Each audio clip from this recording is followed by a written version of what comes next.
Reasons for car breakdown.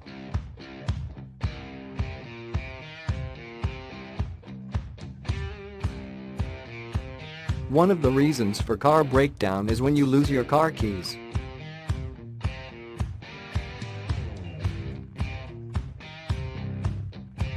Damaged tires or wheels can lead your car to a breakdown. You should always keep an extra tire in your car to handle this situation. Failure of the starter motor is also a frequent cause of a breakdown.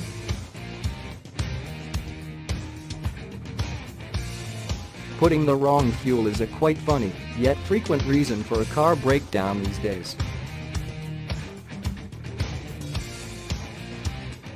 A dead or low battery is one of the most common causes of a car breakdown.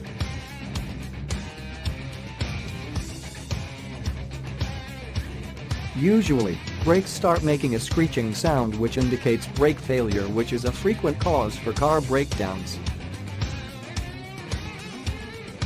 Thank you. For more, visit our site www.carlearner.com.